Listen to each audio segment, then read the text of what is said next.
అతిథి బయటరే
అవురా అందరు ఇప్పుడు మాల వేసుకొని అక్కడ అయ్యప్ప స్వామి పండుగ పోతున్నా కానీ నువ్వు అర్ధరాత్రి కావాలని మాల వేసుకుని సామాన్య సగం అయిపోయిన నా కారణం ఏమి పిల్లలు పడలేక పిల్లలు పడిచలేక అప్పుడు తక్కువలేక మాలకు ఏంద్ర అప్పుడోళ్ళ పొరుగు తట్టుకోలేక పెళ్ళాల పొరుగు తట్టుకోలేక ఇలా మాల వేసుకుని తిరిగితే ఎలా తప్పవుతాయిరా? ఎలా అంటే పొద్దున్నే డబ్బులు ఇయ్యి అని చెప్తా. వాళ్ళు వచ్చేదానికి సాయంత్రం మాడేసుకుని రెడీగా ఉంటారు. ఏమి వాళ్ళు వచ్చిందా కొండకి తిప్పు వచ్చి చేస్తా డబ్బులు చెప్పి. అవునా? నేను అక్కడ వేసిన తర్వాత ఇస్తా అని చెప్తావు. అవునా? ఆయన నువ్వు ఎక్కడ మాల వేసినావు? ఎక్కడ? ఏం కొండ? అయ్యప్ప స్వామి కొండ అనుకో. అయ్యప్ప స్వామి కొండ. అవునా? శబరిమల కొండవా? అవునా? ఇలా ఉంటే నీకు అప్పులు ఎలా తప్పతాయి? ఎలా ఉంటే ఆ, నాకేమే నేను ఒక తప్పు చేస్తా కొత్తలు ఇచ్చేస్తా చెప్తా పొద్దున్నే తిరిగి ఇచ్చేస్తా అంటావు. వాళ్ళు వచ్చి మాలేసుకుని రెడీ ఉంటా కొండ తిక్కుని వచ్చి చెప్తా అలా వాళ్ళు ఒరే స్వామి మాల వేసుకున్నాడని పోతుంటారు అంటారు అని చాలా ఉపాయం చేస్తున్నావు కానీ ఇప్పుడు తీసేది వాళ్ళు అవునా తీసేది లేదా? తీసేది అయితే అక్కడ అయ్యప్ప స్వామి కొండకు పోతున్నావా? అవునా? అక్కడ అయ్యప్ప స్వామి కొండలు అక్కడ ఏమున్నాయి? ఏమనంటే నల్ల చాలా తెల్లటి గోడలు ఉన్నాయి. ఏమైనా నల్ల సందర్లో తెల్లటి గవలు ఉన్నాయా? అవును సార్. అవి ఏమి చేయాలండి? అవి తీసుకొని వచ్చి అమ్మస్వామి దళములు ఎలాగొట్టి అనుకో దళములకి ఎక్కరా దళములకి మన చెట్టు కూడా దూరం ఉందరా అలా బలగము ఎలాగట్టి అనుకో నువ్వు వచ్చేటప్పుడు పోయేటప్పుడు మూతి ఎత్తి మోచి వచ్చాలి. అక్కడ అయిపోతామండి గవలు తెచ్చి ఇక్కడ దూరం కలిగితే అవి తగిలితే మోచం కలుగుతుందంటావు. అవునయా? అవును. నీలాంటి సామాన్లు నమ్మినా తెస్తామంటా? తెస్తాపా డబ్బులు ఇచ్చే చార్జ్ ఇస్తే తెస్తావా? లేకపోతేవా? ఎట్ట పోవాలా? అవునా? డబ్బులు కావాలి కదా. ఉండవాలి డబ్బులు కావాలంటావు.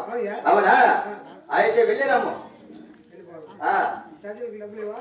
ఏ మాత్రం నీలాంటి సామాన్లు దొంగ సామాన్లకి ఇచ్చిన ఫలితం లేదు కానీ ఆయన వెళ్ళినాము. తప్ప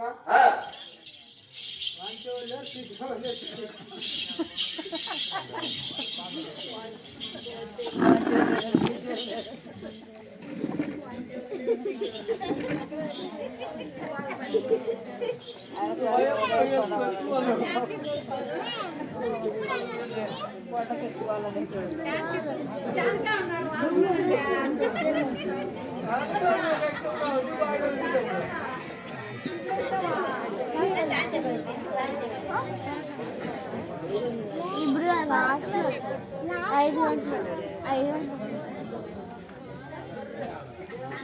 లాస్ట్ అయిపోతానంగా అది రాదు